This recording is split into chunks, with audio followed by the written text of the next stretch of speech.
Сервисниот систем една точка за услуги кој овозможува граѓаните на едно место да добијат услуги и информации од различни државни и јавни институции ќе биде имплементирани во општина Делчево. Поради ова, министерот за дигитална трансформација Стефан Андоновски денес беше во работна посета на Делчево, каде изврши увид во градежните активности на новиот центар за услуги. Направив увид во реконструирањето, реновирањето и отварањето на нов центар за услуги и тука во Делчево.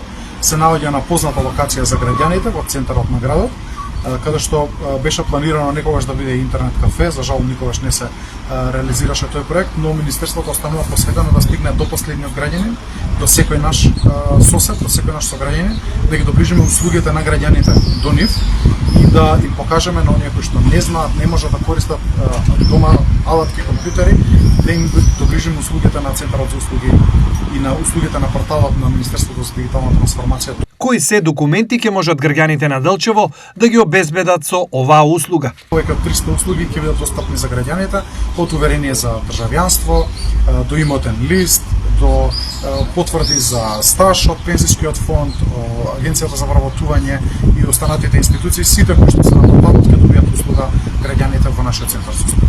Освен со услуги, граѓаните од Делчево имаат уште една придобивка. Овој центар за услуги е местото каде што граѓаните ќе можат да се стекнат и со знаења, не само да се завршат работа за себе, туку и да дознаат, да отворат профил, да дознаат како можат да стигнат до потребната услуга, но се надевам дека во соработка со општините, особено со општина Делчево во наредниот период, се надевам дека ќе успееме да ги популаризираме дополнително овие центри за услуги, порталот и услугите.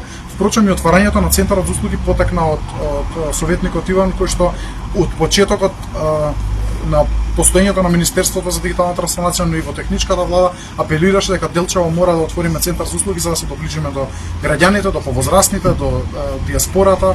Кога центарот за услуги ќе биде ставен во функција? Ќе направиме напор да биде што побрзо, почетокот на септември мислам дека ќе успееме да го отвориме. Ако биде и побрзо, ќе ги известиме граѓаните.